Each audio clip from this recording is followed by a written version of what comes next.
Da da da da! What's my good chair? Welcome, everybody. Let's give YouTube a couple of minutes to get those notifications out.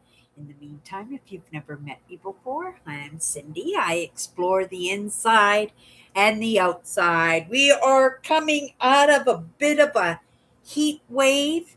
It was another beautiful day. I just came home from the store and the breeze, and it's starting to cool down just at that temperature that I wish, summer could be like all the time. In truth, I like the cold weather more than I like the hot weather. That hot weather, there's only so much clothes that you can take off to stay comfortable, and you find yourself stuck in the air conditioning quite often. In the wintertime, you can gear up. If you've been hanging out with me for any length of time, I have presented myself in my winter gear because of my plans to go for a walk after my live show. And you guys have seen me. I'm like the Pillsbury Doughboy. I'm like that little brother from A Christmas Story. He got his tongue stuck on the light pole and he waddles in his snowsuit. But I'm good with that because I'm comfortable, right? Like I said, there's only so much clothes you can take off in the summer. And I find that the summer heat does constrict me a little bit because I don't want to be out there. The heat makes me not faint, literally. I've never fainted in my life, but I feel really drained by it. Hello, Tammy. I feel really drained and heavy, and I feel like I need to take a nap. Now, being empathic, I take into consideration the fact that when you are out in the summertime, everybody else is out in the summertime too. And it's who we rub up against.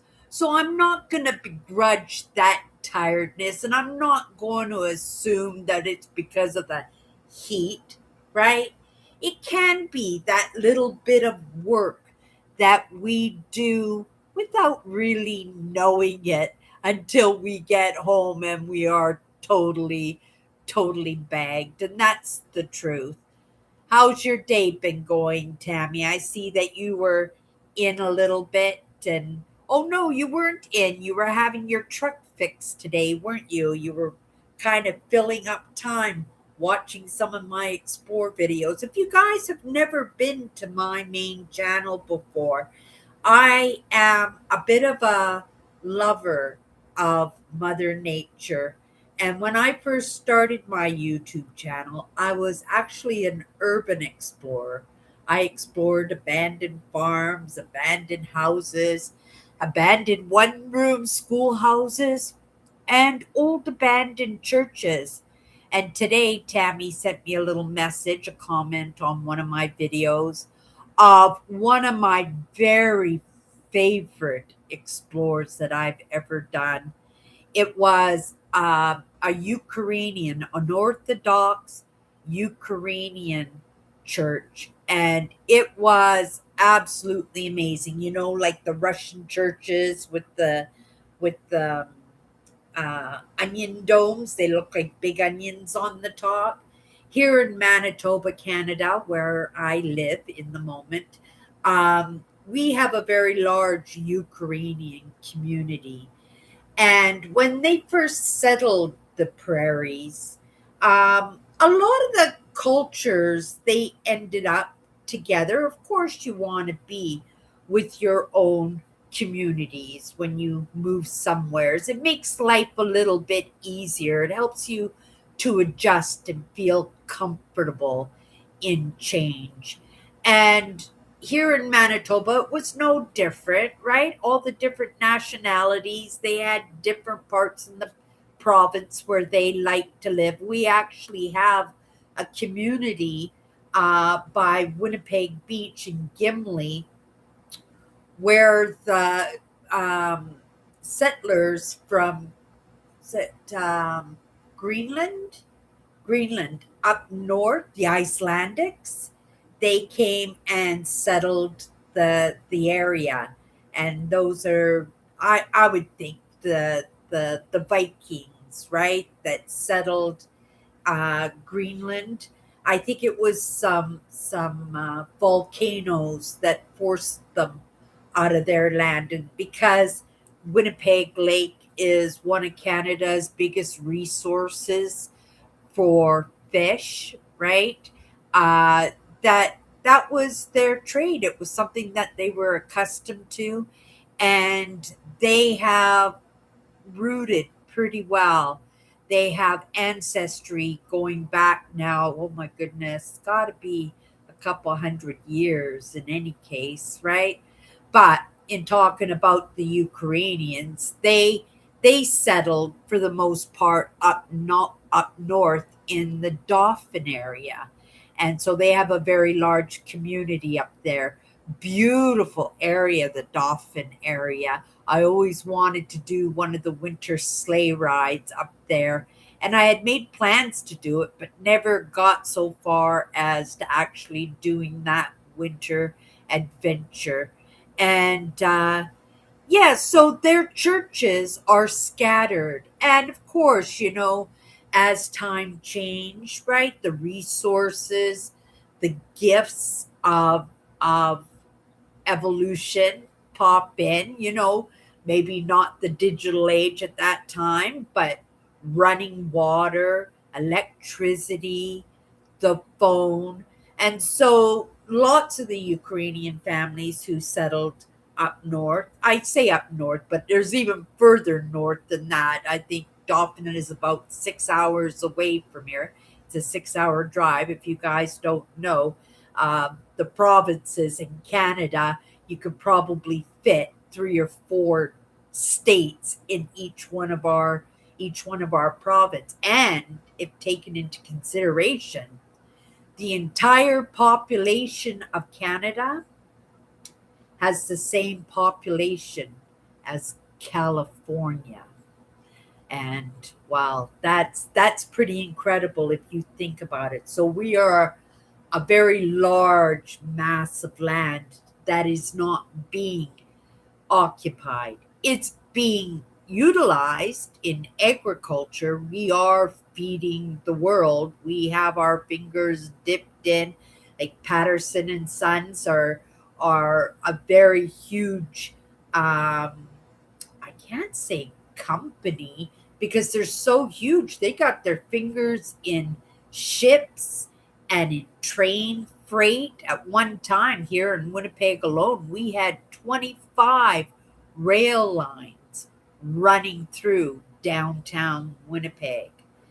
But times change, don't they? So the Ukrainians who had their farms, they gave up their farms or they sold their land to a farmer who loved farming and just wanted to amass a greater range of land, and they moved into the cities, right? And eventually a large part of the Ukrainian community ended up right here in Winnipeg. And it's pretty amazing that that this country is so multicultural. And I think, Manitoba led the path in being able to relate better to different cultures because of the extremes. We're talking about weather, the extremes, because we get the really high temperatures in the summertime, but in the wintertime, we get those really, really low temperatures too. They don't call us winter peg for nothing, right? And it's a cute nickname, right? And it kind of goes with the name of Winnipeg. It kind of goes, right? So we take it on the chin with a smile, right? Because it is kind of true. But because of those extreme weathers, especially when we first had the land settled, we relied on each other. We didn't care what color you were, what nationality you were, not even whether or not you could speak English or not, because most people who settled the land spoke their own mother tongue, no matter where they came from, right? So we kind of merged a lot better than most provinces. You can see that stall in me saying that because you guys have probably heard what happened with the residential school. How when we settled this land, we gathered up all the little indigenous kids and we put them in white schools. We tried to assimilate them and to amalgamate them without their choice, right? It should always be free choice. I think in the end, if we had left them on their own, that they would have wanted to be a part of a larger community, just like the Ukrainians on the farm. They would have moved to the city and they would have assimilated so much better. But because we tore families apart, trust is so important. And when you break trust with others, it takes a long time, if ever, to get another chance. And in that healing process, there's a lot of scabbing over. I say scabbing because we pick at scabs, don't we? We open them up, we open up the old wounds, we look at it and we scar, and it's a reminder as to what happened, and we caused a lot of damage in that, right? I don't know if in the States they had residential schools. I know they kind of scooted everybody onto reservations, and we did that here in Canada too. um, I think we might have done a little bit better job than what the states did, because there were land grants and there were laws set in place to protect the indigenous communities here in this. I'm only going to speak for the province that I live in, right? It was a different story in every province, but we did cause a lot of damage that has resulted in a very strained relationship. So when we say we're getting better, we're not quite there yet, but we are getting better. And one of my favorite Instagram posts that come across my path are the indigenous who are overcoming alcoholism, right? Because they don't allow alcohol on the reserves. It's not the government that's doing that. It is the communities themselves, because it has become a big problem. And but alcohol is still brought in. We all have coping mechanisms, don't we? And alcohol, right, in fighting the man, making a point, and also being broken the way that they were, it's become a very serious problem. But I have more and more often come across posts of content creators online on social media who are overcoming their addictions, and they're building platforms, and they're expanding in their own life experiences, and in understanding that it's never too late, that they can do something for themselves. And in that process of forgiving themselves, they're starting to forgive others, right? And like I said, it's going to take some time to get to that point, but I believe that it will. And I believe that if we had left them without forcing our choices and making it their non-choice, that process might have even already happened by now, right? It's still a problem, and it's still kind of a black stain in Canadian history. It will always be there. We talk about these things that, that happen in the world that is dehumanizing, and it is kind of a black stain on whatever country that you live in, right? Australia did it to their indigenous, right?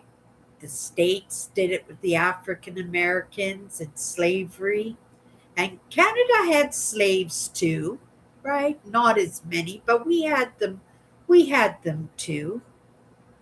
And what we did with the indigenous, right? It's that power, it's that wanting to conquer. But I think in Canada's case, I think the heart was there, right? How they did it was definitely wrong, right? You can see, but sometimes it's in the mistakes that we understand and we try to do better by ourselves. We can't always course correct. We can't go back into the past and kiss the boo boos and make up for what we've done. But we can give that recognition. We can have these kind of conversations. We can express to each other how bad we feel for what happened, and in that, right, that's that word forgiveness, right? And it's going to take some time, but it's going to happen. And all of that came from talking about the beautiful churches up north in the Dauphin area. But that church that you were exploring this afternoon in one of my videos, one of my absolute favorites. Oh my goodness. The only thing I didn't like about that explore was the mosquitoes. I wasn't thinking. It took me 6 hours to drive up there, but I leave pretty early in the morning in my urban explorer, so I got there fairly early. I wandered the fields looking for arrowheads. I picked weeds out of the graveyard because it's unattended. It comes from an old ghost town. And if you want, I don't remember the title.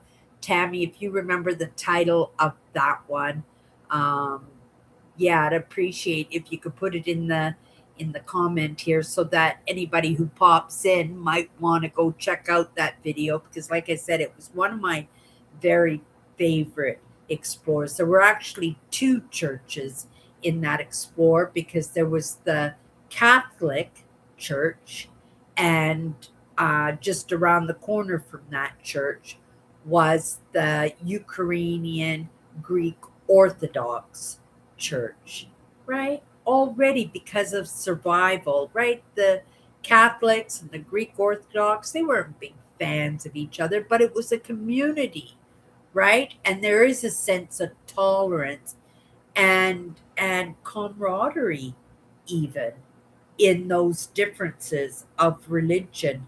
But I was going to say, I got there pretty early in the afternoon. So I explored those churches on my own, totally enthralled. And then I waited till sunset because I thought it would make for a beautiful video if I did the video at sunset. I wasn't thinking, right? Because as soon as that sun started going down, as soon as it started, oh my goodness, I had to rush through making my video because the mosquitoes were so crazy. It made me think, like how did they take care of the mosquito problem in the early 1900s or late 1800s? How did that happen?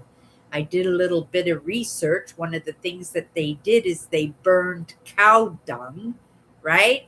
Which is cow poop, and they would burn that, and that helped with keeping the mosquitoes away. But can you imagine going to church in your Sunday best, and your Sunday best was everything, wasn't it? It was just layer after layer because it was the Sunday best, and you were probably quite constricted in it and probably sweating away in your clothes, and you know when you're sweating where there's mosquitoes, those mosquitoes are 10 times worse.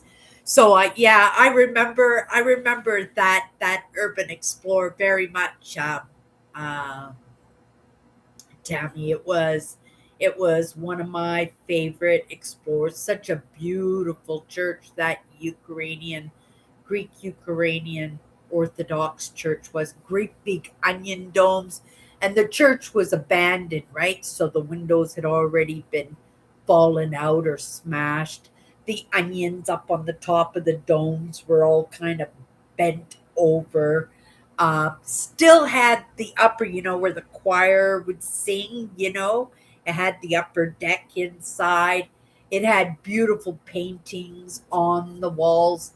Yeah, I remember that urban explorer like it was yesterday. It makes me want to be up there right now. Right? Well, not with the sun going down, because those mosquitoes are going to be pretty bad in this moment up there. But it did make me question and wonder and Google, right? And that was something amazing for me, to have these questions in my mind and to be able to sit down and research the people who lived in these communities. Because, like I said, those were two churches, and there was a community center that kind of was still standing, right? But not really. I couldn't go inside that building, but the old community center, where they would have dances and weddings, receptions and stuff, and the two churches shared it. But those were the only three buildings left of that ghost town. And then they had the two graveyards. They had the Catholic graveyard, and they had the Greek Orthodox graveyard. Not too many graves inside of them, so I don't know how long those communities stuck around before they moved into the city and they abandoned their community. Right? Not in a mean way or anything, not because they were disillusioned, but because, history changes. And, who wouldn't want running water and electricity and a telephone, right? I do this because of the old day. Actually, the old days, they would have been like this in their telephone, because they would have been like just the little long things with the cord, right? And it would have been party lines for sure, whether you were in the city. They wouldn't have had any phones out in the countryside at all. But, these are gifts, right? And they entice us into the cities. They entice us into working hard, because the harder you work, the more money you make, the more money you make, the more luxuries you get to have in life, right? Let me come into the comments here. Um, Good, yes. I got a new muffler for the truck. Thank God. I had two and time, so I filled my weight with Cindy and Prairie Dodgers Urban Exploring. That was really nice that you did that, right? That you thought enough of my channel that you would actually spend a little bit of time in that content. Did you like that explore too, eh, Tabby? Did you see the bird that was all dried up and stuck to the vestments of that, right? I guess it was kind of a tradition when you abandon the church, that sometimes the pastors or the priests would fold up their vestments, like their robes and stuff. And the robes were usually made by one of the women of the community. And this one robe, I'd like to say it was beautiful, but it wasn't. It was hard and crunchy, and animals had been sleeping in it, and it was absolutely filthy, because somebody found it. Was probably shoved in a cupboard or something, and somebody found it, left it on the floor. And I found it. I actually put it in a grocery bag, and I hung it on the wall with a note saying, if somebody goes into Dauphin, can you take this to the police station, or to a community center, or to a museum or somebody who might take care of it because it was worthy. The embroidery on it was beautiful. I had a big picture of Jesus on the back of it, and not to mention a dead bird that was all hard and crunchy and been there forever. And it was kind of stuck to the vestments too, right? It was every once in a while when I was urban exploring, lots of times I would come across, animals who'd pass away. Lots of times I would come across, the skeletons of cats that would be all curled up in a cupboard in one of these abandoned places, right? Just because it was a home. I fell on a raccoon coming in the door one time. I urban explored an abandoned home, and I guess these were hunters. And every time they would clean their animals that they would hunt, they kept the bones and the skulls, and they would mount them to the trees. So they were everywhere. Too. I came across so many interesting things in my time urban exploring. I would love to think that I'm going to be exploring a few more. I thought maybe exploring some old abandoned mines because there are a lot of old abandoned mines in Ontario, but in the moment I'm having so much fun exploring the provincial parks. And if you're interested in hanging out with me on some of my camping trips, right? Or walking some of those provincial trails in those provincial parks, I've got those videos going on. I explore the inside and the outside. It's kind of nice to reminisce about some of those outdoor explores that I've done. I guess it's because it's summer. We're getting close to September. September, I'm usually out on a camping trip that I take every year, and I do provincial parks. I don't know how it's going to manifest this year, right? I am anxious. I was optimistic in my reselling, that little bit of entrepreneurship would help me to get that job done, right? The car rental and in my camp spots and stuff. But, right, I've been using that money to put groceries in the cupboards and to pay my bills. And in summertime, right, there just isn't the sales that I expected. This was my first year in being full time reselling. And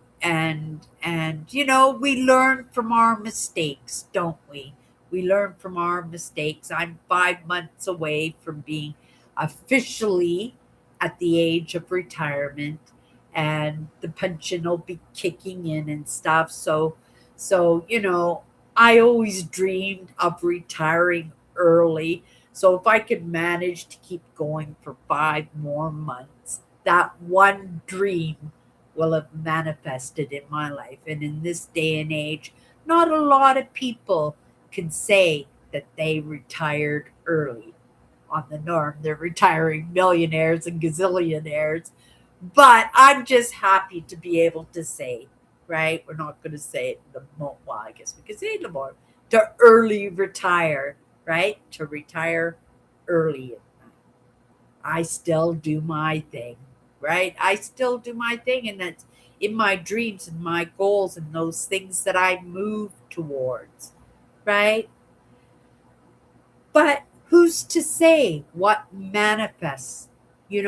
I am willing to expand, and I'm a no stranger to change, and I'm not going to be heartbroken in what doesn't work out for me. But I can tell you, I'm going to be super excited to see what does work out for me, right?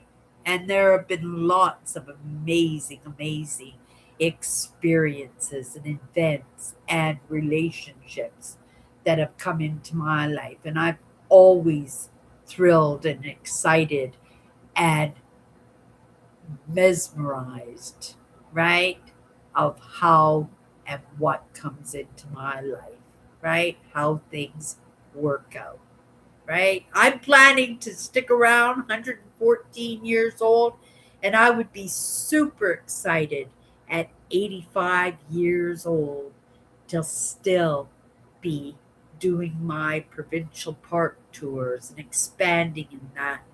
Right, you guys know I love the crystal digging. I usually go to Thunder Bay for digging for amethyst. So excited. I have a dream, a goal to actually put together a retreat, kind of like for a few days, and to go camping with a larger group. Maybe not super large, but 10, 12 people, and put on an event where we can all go digging for amethyst and spend a little bit of time together in a an environment that resonates with all of us. And I'm talking about Mother Nature, right?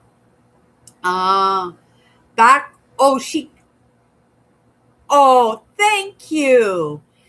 Tammy put the name of that video. If you guys want to go see that Urban Explorer, the title of the video is Back Road Exploration, Two Abandoned Ukrainian Churches Still Standing, number 40, from September 16, 2016. Oh my goodness. Are you kidding me?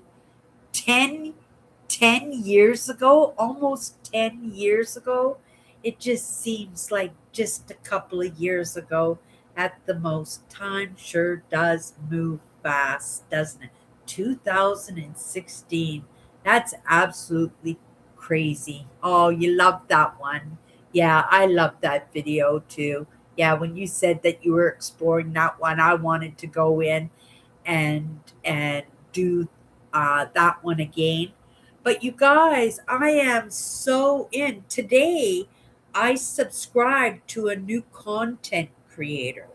You guys know that when I take lessons, when I sit in on conversations, I really have to resonate with somebody. I want to see the real person. I want to feel them out in their mannerisms. I want to see whether they're somebody that I can trust, that I can give time and spend some time with them and actually build in trust, that it helps me in resonating and being able to take a truth and believe that truth a little bit faster than what I would if it was just AI generated.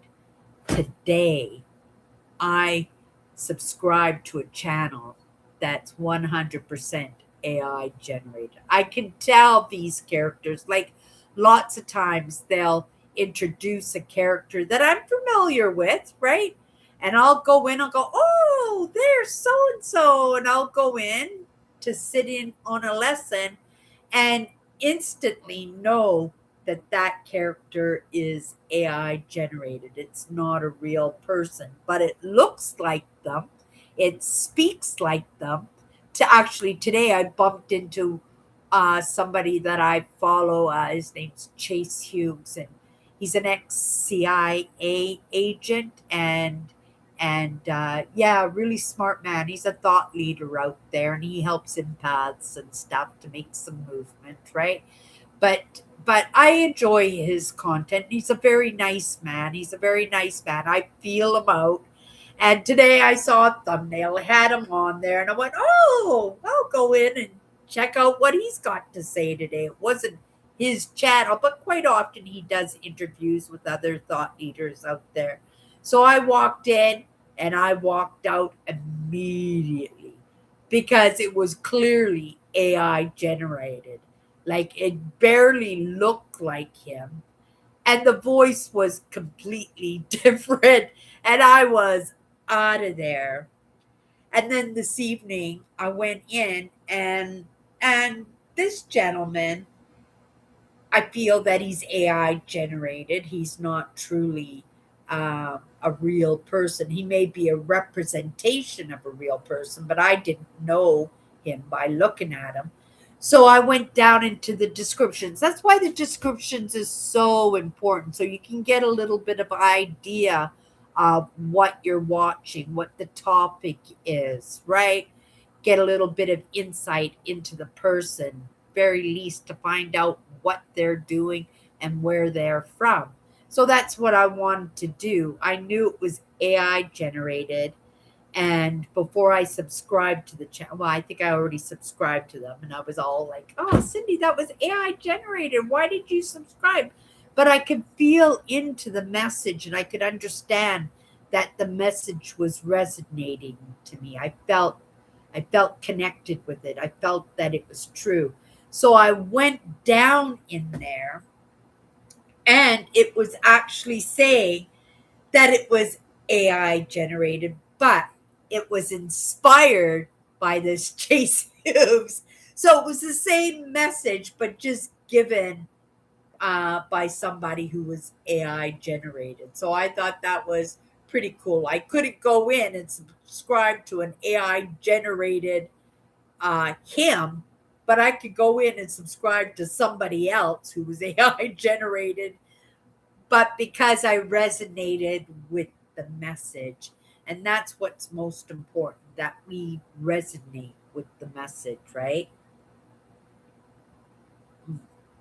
But thank you, Tammy, for going in and checking on that title for that video. Yeah. Backroad exploration, two abandoned Ukrainian churches still standing. I said two Ukrainian churches because one was Greek Orthodox and the other one was a Catholic church, right? Um, uh, I remember you doing that, Cindy. That was beautiful that you did that. Very meaningful and a very good gesture and a lot of respect that you uh, gave there to the priest vestment robe.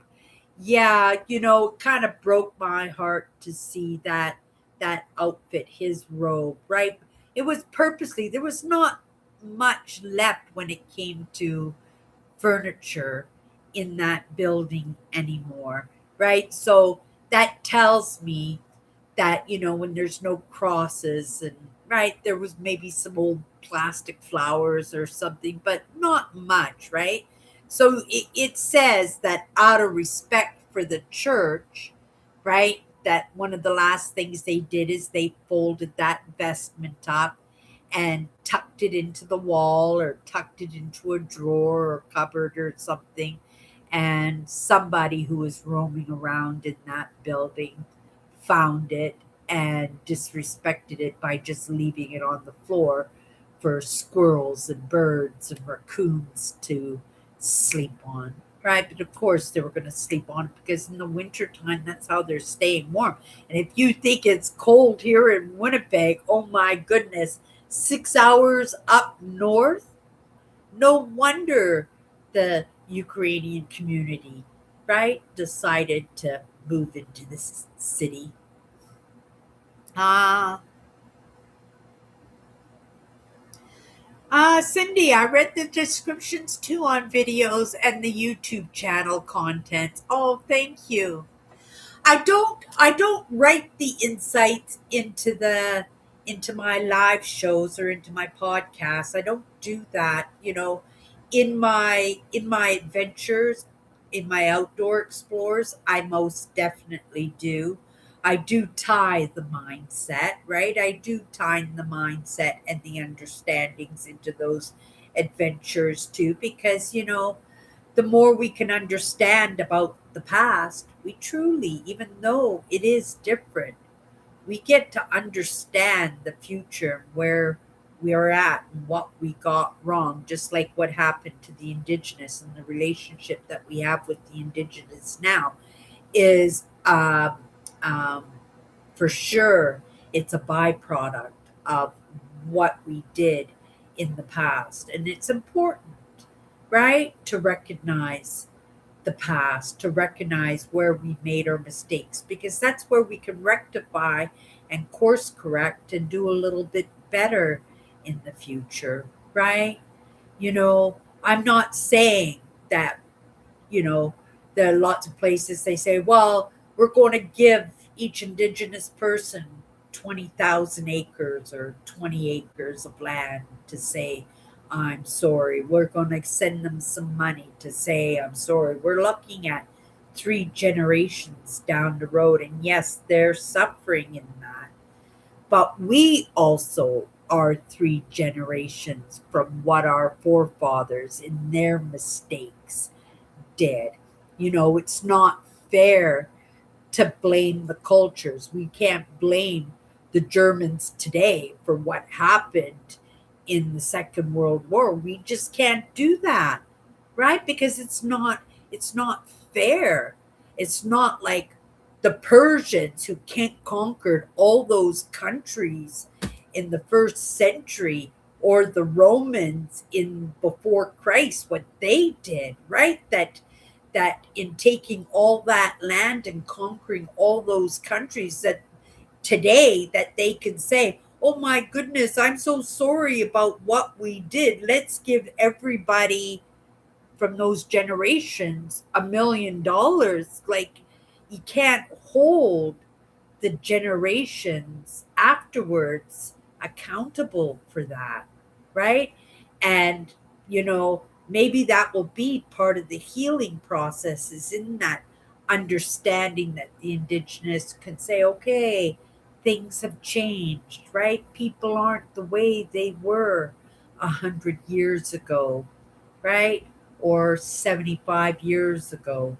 That, maybe we can cut them some slack, that maybe we can try again and be better neighbors and friends and family, because we do assimilate, right? We do intermarry and have children with each other now. We are all Heinz 57.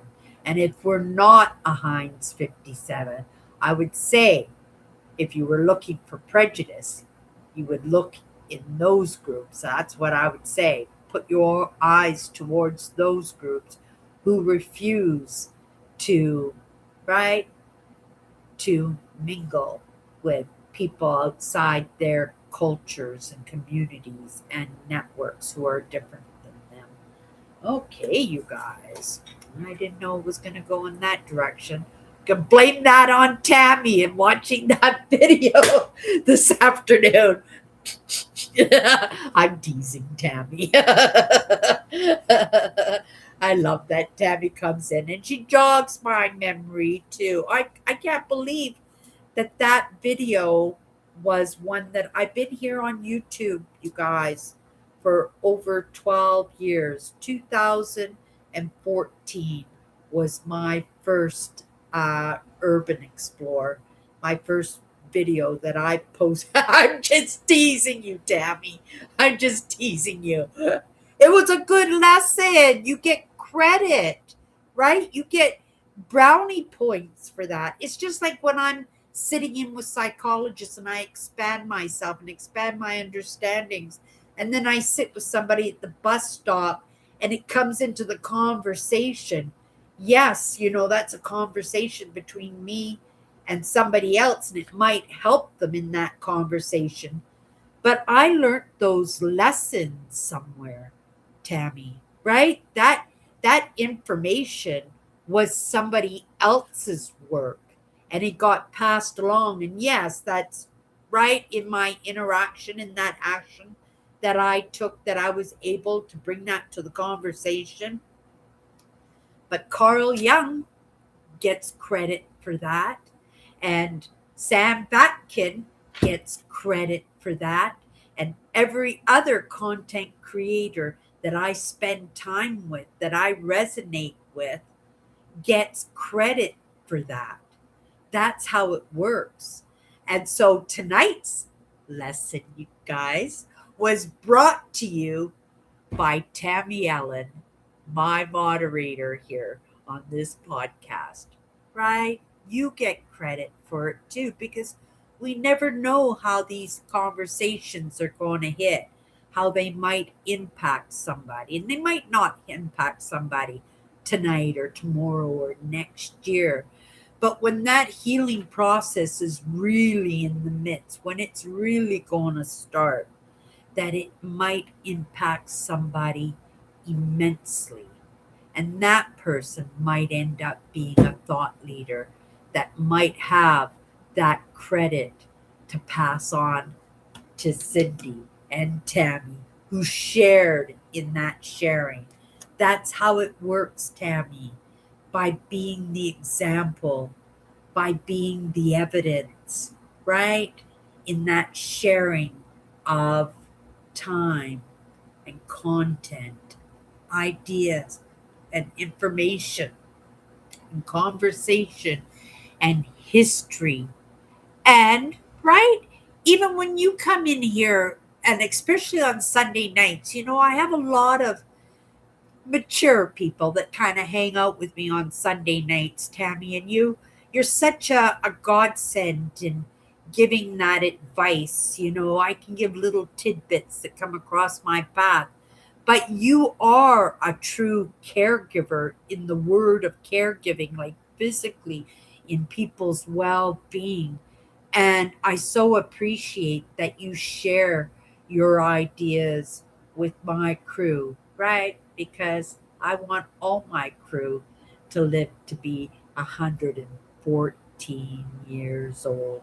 I really hope, Tammy, that Andrew takes my little bit of talking yesterday about having both his knees done at the same time, right? Double the pain in the moment.